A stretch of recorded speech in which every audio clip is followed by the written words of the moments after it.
ദൈവനാമത്തിന് മഹത്വമുണ്ടാകട്ടെ. യെശയ്യാ പ്രവാചകന്റെ പുസ്തകം 61 അധ്യായം 1 മുതൽ 3 വരെയുള്ള വാക്യങ്ങളാണ് നമ്മൾ നോക്കുന്നത്. യെശയ്യാ പ്രവചനത്തിൽ ദൈവത്തിൻ്റെ അന്ത്യ ന്യായവിധിയെക്കുറിച്ചും ദൈവരാജ്യം സ്ഥാപിക്കുന്നതിനെക്കുറിച്ചും ആണ് പ്രവാചകൻ പറഞ്ഞിരിക്കുന്നത്. മശിഹായുടെ ആദ്യത്തെ വരവിനെക്കുറിച്ചും രണ്ടാമത്തെ മശിഹ തൻ്റെ രാജ്യം സ്ഥാപിക്കാൻ വരുന്നതിനെക്കുറിച്ചും ഇതിൽ ഉണ്ട്.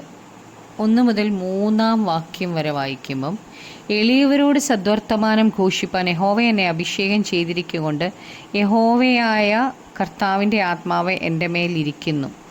ഹൃദയം തകർന്നവരെ മുറിവ് കെട്ടുവാനും തടവുകാർക്ക് വിടുതലും ബദ്ധന്മാർക്ക് സ്വാതന്ത്ര്യവും അറിയിപ്പാനും യഹോവയുടെ പ്രസാദ വർഷവും നമ്മുടെ ദൈവത്തിൻ്റെ പ്രതികാര ദിവസവും പ്രസിദ്ധമാക്കുവാനും ദുഃഖിതന്മാരെ ഒക്കെയും ആശ്വസിപ്പിപ്പാനും സിയോനിലെ ദുഃഖിതന്മാർക്ക് വെണ്ണീരിന് പകരം അലങ്കാരമാലയും ദുഃഖത്തിന് പകരം ആനന്ദ തൈലവും വിഷണ്ണ മനസ്സിന് പകരം സ്തുതി എന്ന മേലാടയും കൊടുപ്പാനും അവൻ എന്നെ അയച്ചിരിക്കുന്നു. അവൻ മഹത്വീകരിക്കപ്പെടേണ്ടതിന് അവർക്ക് നീതി വൃക്ഷങ്ങൾ എന്നും യഹോവയുടെ നടുതല എന്നും പേരാകും.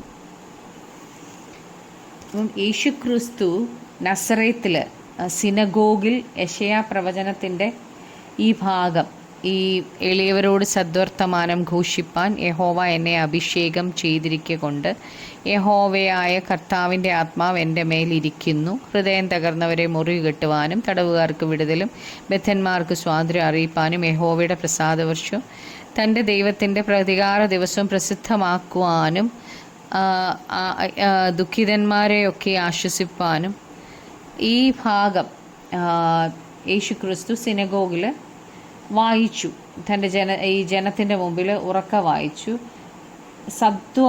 സദ്വർത്തമാനത്തെക്കുറിച്ചാണ് ഇതിൽ എഴുതിയിരിക്കുന്നത്.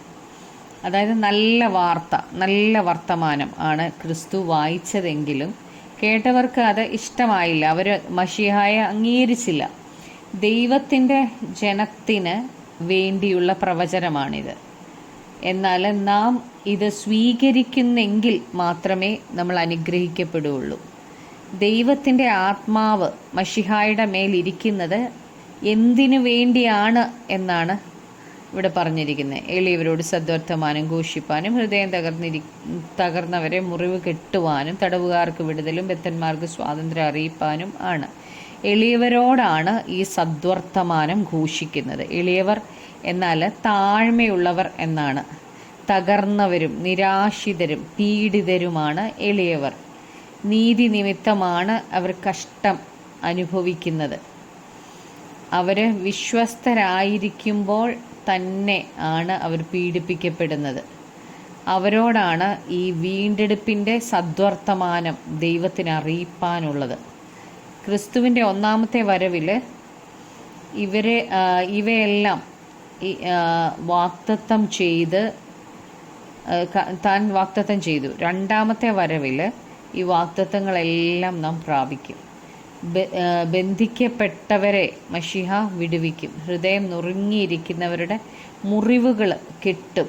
പാപത്തിൻ്റെ ചങ്ങലകളിൽ കിടക്കുന്നവർക്ക് സ്വാതന്ത്ര്യം നൽകും. മശിഹ വരുന്നത് നീതിയുള്ള ഒരു മാറ്റം വരുത്താനാണ്. ദൈവത്തിൻ്റെ ഹിതപ്രകാരമുള്ള മാറ്റമാണ് ദൈവരാജ്യത്തിൽ മശിഹ വരുത്തുന്നത്. പ്രസാദ വർഷം എന്നാൽ ദൈവത്തിൻ്റെ ഹിതം ചെയ്യുന്ന വർഷം എന്നാണ്. അപ്പോൾ ദൈവത്തിന് ശരി എന്നത് മാത്രമേ പ്രവർത്തിക്കുകയുള്ളൂ, ദൈവം ചെയ്യത്തുള്ളൂ. പ്രതികാര ദിവസം ദൈവത്തിൻ്റെ ന്യായവിധി അയക്കുന്ന ദിവസമാണ്. ദൈവം തൻ്റെ ശത്രുവിൻ്റെ മേൽ പ്രതികാരം അയക്കും. കരയുന്നവരെ ദൈവം ആശ്വസിപ്പിക്കും. പാപം ദുഃഖം കൊണ്ടുവരും. മശിഹ അത് ഡീൽ ചെയ്യും. ദൈവത്തിൻ്റെ ആത്മാവ് സകലത്തെയും ഓർഡറിലാക്കും. സിയോനിലെ ദുഃഖിതന്മാർ എന്ന് പറഞ്ഞാൽ അവരെ ലോകത്തിലേക്ക് നോക്കുമ്പോൾ ജനം ദൈവരാജ്യത്തിനോട് എത്ര അകന്നിരിക്കുന്നു എന്നവർ കാണും. അങ്ങനെ കാണുമ്പോൾ അവരുടെ ഉള്ളിൽ ദുഃഖമുണ്ടാകും. അങ്ങനെയുള്ളവരുടെ മേൽ ദൈവം തൻ്റെ മഹത്വം അയക്കും.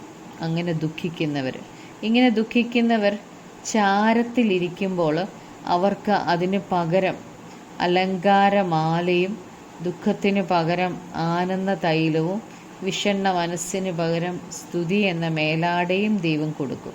അവസാന നാളിൽ ദൈവം നിവർത്തിക്കുന്ന തൻ്റെ വാഗ്ദത്തങ്ങളിലൂടെ തൻ്റെ മഹത്വം താൻ വെളിപ്പെടുത്തും.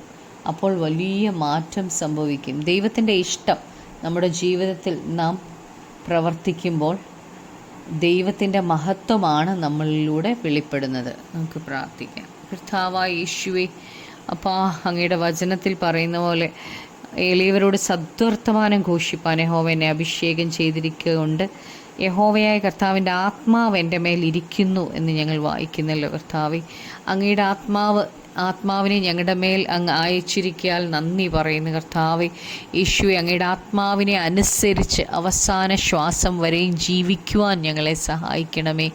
പരിശുദ്ധാത്മാവ് തന്നെ ഞങ്ങളെ നടത്തണം. ഏതാ വഴി, ഇതിലേ പോകുന്നുള്ള വ്യക്തമായ ശബ്ദം കേട്ട് ആത്മാവ് ആഗ്രഹിക്കുന്ന കാര്യങ്ങൾ മാത്രം ചെയ്യുവാൻ ഞങ്ങളെ സഹായിക്കണമേ. യേശു ക്രിസ്തുവിൻ്റെ നാമത്തിൽ തന്നെ. ആമേൻ.